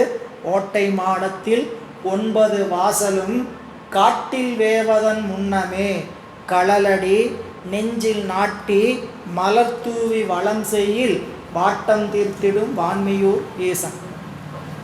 இல்லை 9. அதனால தான் அப்பர் சுவாமி 9 உன்னுடைய 9 வாசல் வைத்தாய் ஒக்க அடைக்கும் போது உணரமாட்டேன். நம்மளுக்கு அப்படி 9 வாசல் வழியாகவும் காட்டு சென்று வருகிறது. சரிங்களா? அப்படி இறைவன் அப்படி வச்சிருக்கிறார். நம்மளுக்கு உடம்பை எப்படி அமைச்சு கொடுத்துருக்கிறாருன்னு கேட்டிங்கன்னா, அத்தனை காற்று போயிட்டு வர்றதுக்கு ஏர் சர்க்கம்ஸ்டன்சஸ். புரியல? உடம்புல எல்லாம் நம்ம வீட்டை அமைச்சோம்னா எப்படி இப்போ வீட்டுக்கு நல்லா காத்தோட்டம் வேணும்னு அமைக்கிறோம். சாமி போல் சிவில் இன்ஜினியர் யாராக இருக்க முடியும்? புரியல? எத்தனை அருமையான அமைப்புடைய கட்டடம் இந்த கட்டடம். அவ்வளோ அருமையாக அமைச்சிருக்கிறார். உடம்புக்கு தேவையான நல்ல சிமெண்ட்டு பூசி. புரியல? நீங்கள் இப்போ நம்ம கட்டடத்துக்கு வாங்கினோம்னா அதுக்கு மதிப்பே 40 வருஷம் தான். நம்ம கட்டடத்துக்கு மதிப்பு 40. வீடு கட்டினோம்னா 40 ஆண்டுக்கு மேலே மதிப்பு. நீங்கள் போய் விற்கிறதுக்கு கேட்டிங்கன்னா கூட கட்டடம் எத்தனை வருஷம் ஆச்சு அந்த டெப்ரிசியேஷன் பண்ணிடுவாங்க. இத்தனை வருஷம் ஆச்சா இவ்வளோ கழிச்சுட்டு தான் அந்த கட்டடத்துக்கு மதிப்பு போடுவாங்க. நம்ம கட்டடம் 70-80 வரைக்கும் இந்த தோளுக்கு மதிப்பு கொடுத்துருக்குறாரு. இல்லை அப்படி கட்டடம் என்ன, உள்ளக்குள்ள கம்பி என்ன, சர்க்கியூட் என்ன, அதுக்கு போயிட்டு வர்றதுக்கு வாட்டர் பைப்லைன் என்ன, எல்லாத்தையும் ஒரு அமைப்போடு அமைச்சு ஒரு உடம்பை கொடுத்துருக்கிறார். இது எல்லாமே அப்பர் பெருமான் பதிகத்தில் வச்சுருக்கிறார். அந்த கற்பனையில் அவர் 9 வாசலில் 2 வாசல் போயிட்டு வர்ற வாசலாகவும் 7 வாசல் ஜன்னலாகவும் வச்சு 2 வாசல் பொருநாள் வாசல் ஒன்று நேர்வாசல் ஒன்று வச்சார். அப்புறம் எல்லாம் வீட்டுக்கு 9 வாசலில் 7 வாசல் என்னன்னு கேட்டால் காற்று போவதற்கான சாளரம் அமைத்து கட்டடத்தை இப்படி அமைச்சிருக்கிறார் அப்படின்னு அப்பர் பெருமான் திருப்பதியத்தில் பாடுறார். எனவே இங்கே திருவான்மியூர் மருந்தை சேர்ந்து பணிந்து அன்பினோடும் பெருவாய்மை தமிழ் பாடி அம்மருங்கு பிறப்பறுத்து தருவார் மலர்ச்சோலை மயிலாப்பூர் வந்து அணைந்தார். பிறப்பு அறுப்பார். அந்த பிறப்பறுக்கின்ற பெருமானுடைய திருக்கோயிலை வந்து அடைந்து திருப்பதிகம்பாடி மீண்டும் மயிலை என்று சொல்லக்கூடிய திருத்தலத்திற்கு வருகிறார். வரை வளர் மாமயில் என்ன மாடம் மிசை மஞ்சு ஆடும் தரை வளர் சீர் திருமயிலை சங்கரனார்த்தாள் வணங்கி உரை வளர் மாலைகள் அணிவித்து உளவாரப்படையாலே திரை வளர் வேலை கரை போய் திருவொற்றியூர் சேர்ந்தார். இப்போ இவருடைய பயணம் எப்படி இருக்குன்னு பாருங்கள். காஞ்சிபுரத்திலிருந்து இப்படி செங்கல்பட்டு திண்டிவனம் வழியாக வந்து இப்படி மீண்டும் திருவான்மியூருக்குள்ளே போய் கடல் வழியாக திருவொற்றியூருக்கு போகிறார். ஞானசம்பந்தர் எப்படி வந்தார், அப்போ சுந்தரமூர்த்தி நாயனார் எப்படி வந்தார், அவங்க காலத்திலிருந்து அப்படி வந்து திருவொற்றியூருக்கு வந்து சென்னைக்குள்ளே வந்து இப்படி வெளியே வந்தாங்க. இல்லை இப்போ இவர் ஒற்றியூர் போய் அப்படியே வடநாடு காலத்துக்கு போக போகிறார். அதனால் இவருடைய பயணம் தனி ஒரு வேறொரு பயணம், நடந்து வரக்கூடிய பயணம். அவர்கள் 2 பேருமே ஒரே மாதிரி தான் வந்தாங்க. அவங்க 2 பேருமே திருவொற்றியூர் உள்ளே வந்து மீண்டும் சென்னைக்குள்ளே உள்ளே வந்து வெளியே காஞ்சிபுரத்துக்கு போனாங்க. இங்கே நம்மளுடைய அப்பர் பெருமான் மட்டும் திருமயிலாப்பூர்லேருந்து திருவொற்றியூர் வந்து சேருகிறார். திருமயிலாப்பூர் பெருமானை வழிபாடு மலை மேல் வளர்கின்ற பெரிய மயில் போல மாடங்கள். மயிலை ஏன் பேர் கேட்டிங்கன்னா, அம்மா வந்து மயில் வடிவில் பூசை செய்ததுனால அந்த திருத்தலத்திற்கு மயிலாப்பூர், மாயூரம், மயிலாடுதுறை என்று சொல்லக்கூடியது இங்கே சோழ நாட்டில் இருப்பது. தொண்டை நாட்டில் இருப்பது மயிலை என்று சொல்லக்கூடிய மயிலாப்பூர். இது மயிலாடுதுறை, அது மயிலாப்பூர். 2 திருத்தலமே அம்பிகை இறைவனை மயில் வடிவில் வந்து பூசனை செய்த திருத்தலம். எனவே மயிலை என்று சொல்லக்கூடிய திருத்தலத்தை வழிபாடு செய்து திருவொற்றியூர் வருகிறார் உளவாரப்படையாள். ஒற்றியூர் வளநகரத்து ஒளிமணி வீதிகள் விளக்கி நற்கொடி மாலைகள் பூகம் நறுங்கதலி நிறை நாட்டி பொற்குடங்கள் தூபங்கள் தீபங்கள் பொலிவித்து மற்றவரை எதிர்கொண்டு கொடுகுக்கார் வழி தொண்டர். இது திருவொற்றியூர் திருத்தலத்துக்கு வருகின்ற செய்தி அறிஞ்சு அங்கே இருக்கக்கூடிய திருத்தொண்டர்கள் எல்லாம் மிகுந்த வரவேற்போடு வந்து வழிபாடு செய்கிறார்கள் நாயனாரை. அப்படி வந்த திருத்தலத்தில் என்னென்ன கொண்டு வந்தாங்க, வழக்கம் போல் பொற்குடம் தூபங்கள் தீபங்கள் பொழிவித்து நாயனாரை வாகீசரை எதிர்கொண்டு அழைத்து வருகிறார்கள். திருநாவுக்கரசரும் அத்திருவொற்றியூர் அமர்ந்த பொருநாகத்தின் சிலையார் கோபுரத்தை இறைஞ்சி புக்கு ஒரு ஞானத் தொண்டருடன் உருகி வலம் கொண்டு அடியார் கருநாமம் தவிர்ப்பாரை கைதொழுது முன்வீழ்ந்தார். திருவொற்றியூர் நினைவுக்கு உடனே வரணும். திருவொற்றியூர் என்பது மிக சிறந்த திருத்தலம் என்பது பட்டினத்தடிகளுடைய வாக்கு. சரிங்களா? திருவொற்றியூர் வரலாற்றில் மூவரும் வந்து இடம் பெற்றது. ஞானசம்பந்த பெருமான் திருவொற்றியூர்லேருந்து தான் திருமயிலாப்பூருக்கு சிவனேஸ்வருடைய அன்பை கேட்டு வர்றார். திருவொற்றியூருக்கு நம்பியாரூருக்கு கண் பறிபோன இடம், சங்கிலியாரை திருமணம் செய்த இடம் திருவொற்றியூர். பட்டினத்தடிகள் சமாதி அடைந்த இடம் திருவொற்றியூர். பட்டினத்தடிகள் அவர் வந்து தலையாத்திரை புறப்பட்டு வந்து திருவிடைமருதூரில் வந்து யோகத்தில் அமர்றார். திருவிடைமருதூரில் சுவாமி காட்சி அசரீரி கொடுத்து எங்கு பேய்க்கரும்பு இனிக்குமோ அங்கு உனக்கு முத்தி. ஏன்னா அவருடைய சீடருக்கு திருவிடைமருதூர்லேயே முத்தி கொடுத்துறார். திருவிடைமருதூர்லேயே பத்திரகிரியாருக்கு திருவிடைமருதூரில் அவருக்கு சீடராக வந்தவருக்கு திருவிடைமருதூர்லேயே முக்தி. சாமிகிட்ட போய் அழுகிறார், பெருமானே நான் எனக்கு எப்போ அந்த முக்தி அப்படின்னு கேட்கும்போது திருவொற்றியூரில் சொல்லி திருவொற்றியூர்னு சொல்லலை, ஆனால் பேய்க்கரும்பு எங்கு உனக்கு இனிக்கிறதோ அங்கு முத்தின்னு சொன்னார். ஒவ்வொரு தளமும் சென்று பேய்க்கரும்பு இனிக்க வேண்டி அவர் பல வகையான சித்துக்களையெல்லாம் கற்றுக்கொண்டே போனார். அப்படியே நீங்கள் அப்படி அவருடைய வரலாற்றை படிச்சிங்கன்னா பட்டினத்தடியில் ஒடுங்கிய இடம் திருவொற்றியூர். அவருடைய சமாதி கோயில் நீங்கள் கடற்கரையில் போனீங்கன்னா இருக்கும். திருவொற்றியூர் திருக்கோயில் படம்பக்கநாதர், படம்பக்கநாயகர் கோயில் ரோட்டை தாண்டிங்கன்னா நிறைய பேருக்கு பட்டினத்தாருடைய சமாதி இருக்கிறதே தெரியாது திருவொற்றியூரில். இல்லைங்களா? ஏன்னா பாரியிலே பட்டினத்தடிகள் போல் துறந்தவர் யாரும் கிடையாது என்பது நம்மளுடைய தாய்மானவருடைய வாக்கு. பட்டினத்தடிகள் போல் துறந்தவர் யாருமே கிடையாது. ஏன் அப்படின்னு கேட்டிங்கன்னா அவ்வளவு செல்வம் படைத்தவர் ஒரு வினாடியில் ஒரு சொல்லுக்காக எல்லாத்தையும் விட்டு வெளிவந்துட்டார். யாருக்கு எங்கே அந்த சொல் தைக்கும் தெரியாது. நமக்கு எப்போ அறிவை இறைவன் எந்த இடத்துல மாற்றுவாருன்னு தெரியாது. சரிங்களா? நாம் இந்த ஊர் தான், இந்த உலகம்தான், உற்றார் தான், உறவினர் தான், சுற்றம் தான் எல்லாம் உண்மை நினச்சிட்ருப்போம். ஆனால் ஒரு நாள் எல்லாவற்றுக்கும் மேலாக ஆதாரமாக இருப்பவன் இறைவன் மட்டும்தான்ங்கிறத அறிவுக்கு எல்லாத்துக்கும் தெரிஞ்சாலும் உணர்வு ஒரு நாள் வரும். அறிவில் எல்லாருக்கும் தெரியும், நமக்கு எல்லாத்துக்கும் மேலாக ஆதாரமாக இருக்கிறது இறைவன் தான் நமக்கு எல்லாம் கொடுக்குறான்னு தெரியும். ஆனால் அந்த அறிவில் சேர்ந்து தெரிஞ்சிருக்கக்கூடிய செய்தி ஒரு நாள் உணர்வுக்கு வரும். உணர்வு வருகின்ற அன்னைக்கு அவனை நாம் பிரிந்திருக்கிறோம், அவனை என்று சென்று கூடுவோம் என்று வருத்தம். இப்போ என்னன்னு கேட்டிங்கன்னா வழிபாடு செய்வோம், அப்படி போயிட்டு வந்துட்டு இருப்போம், பெருமானை வழிபாடு செஞ்சு அந்த இன்பத்தில் திளைத்திருப்போம். ஆனால் உணர்வுக்குள்ள இறைவன் உணர்ச்சி வரவச்சிட்டார்னா அன்றைக்கு என்ன தோணும் கேட்டிங்கன்னா ஞானிகள் கதறியதை போல நான் எத்தனை நாள் பிரிந்திருக்கேன் என் ஆரூர் இறைவனையே. சுவாமி அப்படி தான் ஒற்றியூர்லேருந்து பிரிகிறார். சங்கிலியாருக்கு இந்த ஒற்றியூரை விட்டு நீங்க மாட்டேன் சபதம் செஞ்சு கொடுக்குறார். நான் ஒற்றியூரை விட்டு போக மாட்டேன் அப்படின்னு சொல்லி சபதம் செஞ்சு கொடுக்குறார். ஆனால் சபதத்தை மீறினதுக்கு காரணம் திருவாரூர் பெருமான் மீது கொண்ட காதல். வசந்த விழா வந்தது, புண்ணும் மெய்ப்பொருளும் தருவானை போகமும் திருவும் புணர்ப்பானை பின்னையின் பிழை பொறுப்பானை பிழைகளாம் தவிர பணிப்பானை என்று சொல்லி எத்தனை நாள் பிரிந்திருக்கேன் என் ஆரூர் இறைவனையே அப்படின்னு சொல்லிட்டு திருவொற்றியூர் எல்லை கடந்தால் அது கண்ணு போச்சு. அதில் பட்டினத்தடியில் ஒற்றியூரை பற்றி சிறப்பு சொல்லும்போது பூ உலகிலே இது சிவலோகம் திருவொற்றியூர் சொல்லும்போது இந்த பூமியில் எது சிவலோகம்னு கேட்டால் திருவொற்றியூர் சிவலோகங்கிறார்.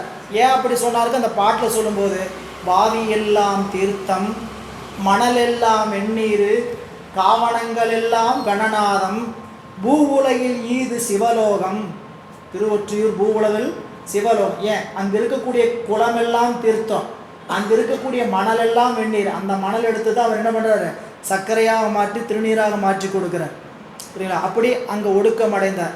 அப்படிப்பட்ட திருவொற்றியூர் திருநாவுக்கரசர் திருவொற்றியூர் பெருமானை பொருநாகத்தின் சிலையார் போர் புரிகின்ற உறுதிமிக்க வில்லான மேருமிலையை தன் சிலையாக உடைய பெருமான் கோபுரத்தை இறைஞ்சி உள்ளே சென்று ஒரு ஞான தொண்டருடன் ஒப்பற்ற ஒருமைப்பட்ட ஞானத்தை உடைய தொண்டர்களோடு உருகி வலம் வந்து அடியார் கருநாமம் தவிர்ப்பாரை கைதொழுது முன்வீழ்ந்தார். இறைவனுடைய திருவடியில் வீழ்ந்து வணங்குறார். அந்த பெருமான் எப்படிப்பட்டவன் கேட்டிங்கன்னா கருநாமம் தவிர்ப்பார். என்ன கருநாமம் அப்படின்னா, நமக்கு வயிற்றில் குழந்தை வளர்ந்து பிறந்த உடனே அந்த குழந்தைக்கு ஒரு பேர் வைப்போம். அது குழந்தை பிறந்ததுக்கப்புறம் வைக்கிற பேர், புரியுங்களா? ஆனால் இங்கே சொல்லியிருக்க என்னன்னு கேட்டிங்கன்னா, கருநாமம் தவிர்ப்பார், பிறந்த நாமத்தை தவிர்ப்பார்னு சொல்லலை, புரியுங்களா? நமக்கு பிறப்புக்கு வந்ததுக்கப்புறம் உடம்புக்கு ஒரு பேர் வைப்பாங்க. அந்த உடம்புக்கு வச்ச பேர் எப்போ நீக்குவாங்க? உடம்பை விட்டு உயிர் போச்சுன்னா வேறு பேர் வச்சுருவாங்க. நம்மளுடைய திருமூலர் சொல்லுவார் இல்லைங்களா, பெயரை நீக்கி பிணம் என்று பெயரிட்டு, பெயரை நீக்கி பிணம் என்று பெயரிட்டு நீரில் மூழ்கி நினைப்பொழிந்தார்களே. நான் உயிர் போச்சு உடம்பை விட்டு, எப்போ இதை எடுப்பீங்க? அது வரைக்கும் பெயர் சொல்லி அழைச்சிக்கிட்டு இருந்தவர் பேர் இப்போ என்னது? எப்போ இந்த பணத்தை எடுப்பீங்க அப்படின்றாங்க. அது உடம்புக்கு வருகின்ற பெயர். ஆனால் நம்மளோட இங்கே தெய்வ சேக்கிழார் பெருமான் சொல்லுவது கருநாமம் தவிர்ப்பார். அது என்ன கருநாமம் அப்படின்னு கேட்டிங்கன்னா, நமக்கெல்லாம் சீவன் என்று ஒரு பெயர், உயிர்களுக்கு சீவன். இந்த சீவன்கிறத சாமி என்னன்னு மாத்துறாருன்னு கேட்டிங்கன்னா, சிவன் அப்படிங்கிற நினைப்பில் மாத்துறார், சீவனை சிவனாக்கிறார். அதை கந்த புராணத்தில் ஒரு இடத்துல சொல்லுவார், ஓர் மாத்திரையில் நான் அழகானேன், ஓர் மாத்திரை குறுகியதுனால் நான் அழகானேன். என்ன பாட்டு சொல்கிறேன்னா, ஒரு மாத்திரை சி அப்படிங்கிறது, சி அப்படிங்கிற குறுகுனது, அது ஒரு மாத்திரை குறுகிறது. அந்த ஒரு மாத்திரை குறுகியதனால் நான் என்ன ஆகிட்டேன்? அழகாயிட்டேன். சீவன் சிவனானால், புரியல, அதை சீவன் சிவனாகிறது பேர் தான் அழகு. இப்போ அந்த சீவத்தன்மை நீங்கி சிவத்தன்மை பெற்றதைத்தான் கருநாமம் தவிர்ப்பாரை கைதொழுது முன் வீழ்ந்தார். எழுதாத மறையளித்த எழுத்தறியும் பெருமானை தொழுது ஆர்வம் உற நிலத்தில் தோய்ந்து எழுந்து அங்கமெல்லாம் முழுதாய பரவசத்தின் புகழ்த்த மயிர்கால் மூழ்க விழுதாரை கண் பொழிய விதிர்ப்புற்று விம்மினார். பெருமானை வழிபாடு செய்கிறார். இந்த பெருமான் எப்படிப்பட்டவன் கேட்டிங்கன்னா, எழுதாத மறையளித்த எழுத்தறியும் பெருமான். அங்கே இருக்கக்கூடிய சாமிக்கு பேர் எழுத்தறியும் பெருமான் பேர். 2 இடத்துல சுவாமிக்கு இந்த பேர் இருக்குது. என் நம்பரில் சுவாமிக்கு எழுத்தறியும் நாதன்னு பேர். என்ன எழுத்தறியும் நாதன்னு கேட்டிங்கன்னா, நாம் எங்கே எது தெரியாமல் எழுதி வச்சுருந்தா தெரிஞ்சுக்கிற ஒரே ஒரு ஆள் இருக்கிறார். எங்கள் அக்கௌண்ட்டில் பேலன்ஸில் வர கணக்குக்கு வாராதது வந்தது எப்படி தெரியாமல் எழுதி வச்சுருந்தோம்னாலும் தெரிஞ்சுக்கிற ஒரு ஆள் இருக்கிறார்.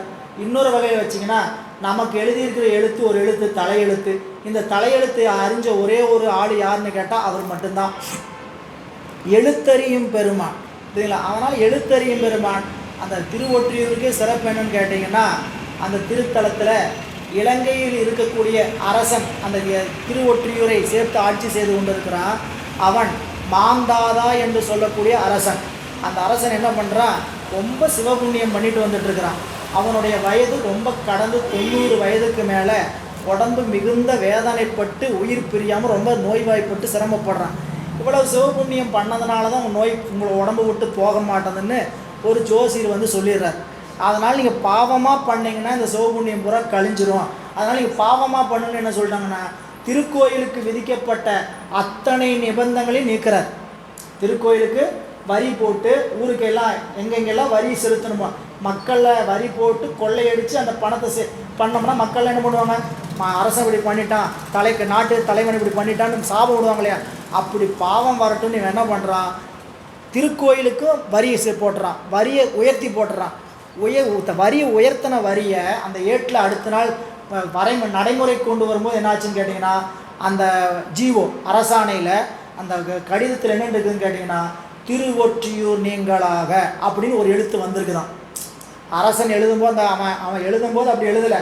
ஆனால் எழுத்து எப்படி வந்துருச்சுன்னு கேட்டிங்கன்னா, திருவொற்றியூர் நீங்களாக அப்படின்னு வந்தவுடன் அரசன் வியந்து இந்த செய்தி தவறானது, அப்படி சொல்லக்கூடிய சிவபுண்ணியத்தினால் இப்படி ஆகலை, நம்மளுடைய வினையினால தான் ஆச்சுன்ட்டு மீண்டும் திருவொற்றியூர் மட்டுமல்ல எல்லாருக்கும் அந்த வரியை நீக்கினானாமா.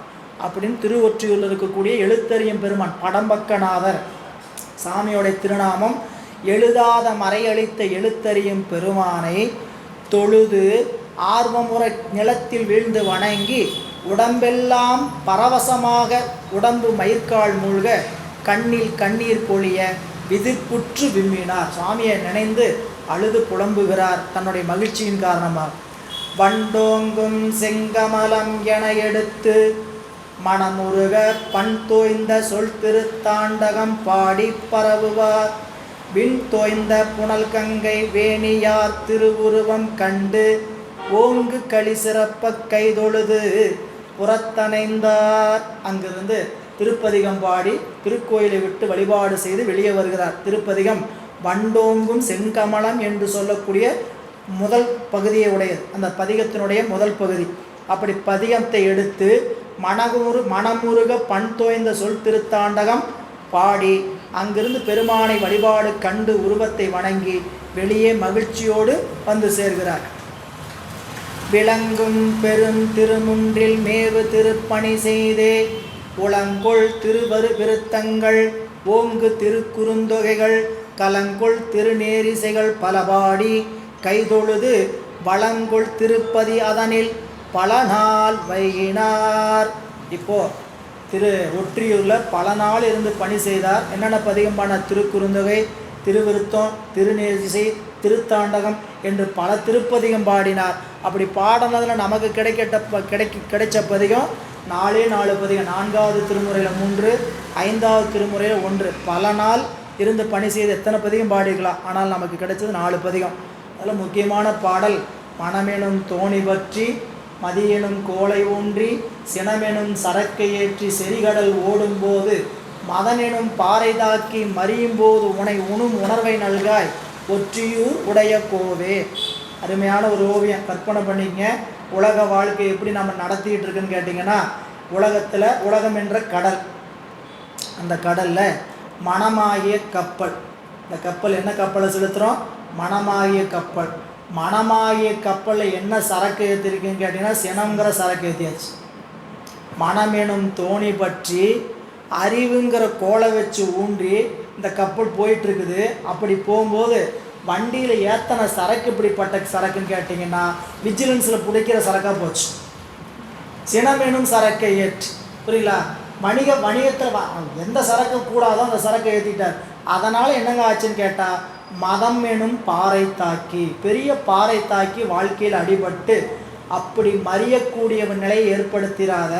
அப்படி இது மறிய வேண்டிய நிலை வந்தால் அங்கே சாகும்போதும் உன்னை நினைக்க வேண்டிய நினைப்பு எனக்கு கொடுத்துரு. புரியல? இது எல்லாமே எதிர்ப்பதமாக சொல்லக்கூடிய செய்தி. என்னன்னு கேட்டிங்கன்னா, இப்படிலாம் நம்ம வாழ்ந்து இறைவனை மறந்து நிற்கக்கூடாது, இறைவனை நினைந்து இதையெல்லாம் விட வேண்டும் என்பதற்கு தான் அங்கே குறிப்பு. எனவே அதனால தான் வள்ளுவர் சொன்னார், சினமென்னும் சேர்ந்தாரை கொள்ளி சினத்தை பொருள் என்று கொண்டவன் கேடு நிலத்தறைந்தான் கைபிழையாதற்று. புரியல? இனி எவ்வளவு நல்லவனாக இருந்தாலும் ஒரு நிமிஷத்தில் நம்மளை கெட்டவனாகக்கூடிய ஒரே ஒரு விஷயம் என்னன்னு கேட்டிங்கன்னா, சினம். அழுக்காறு அவா வெகுளி இன்னாச்சொல் 4ம் இழுக்கா என்றது அறம். உலகத்தில் வரக்கூடிய குற்றம் காமம், வெகுளி, மயக்கம். இதைத்தான் 6 குற்றமாக காமம், குரோதம், லோபம், மோகம், மதம், ஆச்சரியம் 6ஆ சொல்லுவாங்க. ஆனால் 3 குற்றம்தான். ராசத குணத்தினால் வெகுளி வரும், தாமச குணத்தினால் காமம் வரும், மயக்கம் எதனால் வரும்? தாமச குணம் மயக்கம் தாமச குணத்தினால் வரும். காமம் எதனால் வரும்னு கேட்டிங்கன்னா சாத்வீக குணத்தினால் வரும். இந்த 3 குணத்திற்கும் 3 வகையான செயல்பாடு நம்ம உடம்புல அறிவில் நிகழும். இதில் காமம், வெகுளி, மயக்கம் என்று சொல்லக்கூடிய ரெண்டு குணம் நமக்கு இருக்கிறது யாருக்குமே தெரியாது. நல்லா கவனிச்சு பாருங்கள். நமக்கு பிறர் மேல் அன்பு, காமம்னு உலகில் சொல்லக்கூடிய காமம் அல்ல, இன்பத்துக்கு பேர் காமம். சரிங்களா? அதனால தான் அதுக்கு பேர் இன்பத்துப்பால். காமத்துப்பால்னு நமக்கு சொல்கிறோம்னா அது இன்பத்துப்பால். எது இன்பம் அப்படின்னா, காதல் இருவர் கருத்துரிவித்தது இன்பம். சரிங்களா? அப்படின்னு சொல்லிட்டார் அவை பிராட்டி. எனவே அந்த கருத்து ஒருமித்து அனுபவிக்கக்கூடிய இன்பத்தை தான் அங்கே காமன்னு சொல்கிறார். அப்படி எனக்குள்ளே ஒருத்தர் மேலே அன்பு இருந்ததுன்னா அது வெளியே தெரியுமா? தெரியாது. அதே சமயம் எனக்கு ஒரு பொருள் மேலே மயக்கம், இது வேணும் அது வேணும், நான் ஒரு மயங்கி நிற்கிறேன், யாருக்காவது தெரியுமா? தெரியாது. ஆனால் கோபப்பட்டோம்னா அடுத்தது மேலே கோபப்படுறது உடனே காட்டி கொடுக்கும். இந்த 3 குணத்தில் வெளிப்பட்டு நிற்கிற ஒரே ஒரு குணம் கோபம்தான். அப்படின்னு நான் கோபம் பண்ணலேன்னா முகம் காமிச்சிடும். புரியுங்களா? இங்கே என்ன செய்தோ அது என்ன பண்ணிடும்? அடுத்தது காட்டும் முகம் போல் நெஞ்சம் கடுத்தது காட்டும் முகம். பக்கத்தில் இருக்கிற பொருளை கண்ணாடி பழுகி காட்டிடும், நெஞ்சத்துக்குள்ள கடுப்பாச்சுன்னா முகம் காட்டி கொடுத்துரும். புரியுங்களா? சோர்வு, மயக்கம், காமம், இன்பம் இதெல்லாம் முகம் காட்டாது. ஆனால் கோபத்தை மட்டும் முகம் என்ன பண்ணி கொடுத்துரும்? காட்டி கொடுத்துரும். அதனால் கோபத்தை சேர்ந்தாரை கொள்ளின்னு சொன்னார். சினமென்னும் சேர்ந்த அவனோட சேர்ந்தவனையும் கெடுத்துருண்டா அப்படின்னார். எனவே இங்கே நம்மளுடைய அப்பர் பெருமான் அந்த பணிகளை செய்து பல நாளும் அங்கு தங்கியிருந்தார். மனம் என்னும் அந்த திருப்பதிகத்தை பாடி அங்கிருந்து புறப்பட்டு வருகின்ற செய்தி வருகின்ற வகுப்பில் சிந்திக்கலாம் என்று இன்றைய சிந்தனையை இந்த அளவில் நிறைவு செய்கின்றோம். திருச்சிற்றம்பலம். என்றும் இன்பம் பெருகும் இயல்பினால் ஒன்று காதலித்து உள்ளமும் ஓங்கிட பன்றுளார் அடியார் அவர் பாண்புகள் நின்றதெங்கும் நிலவே உலகெலாம்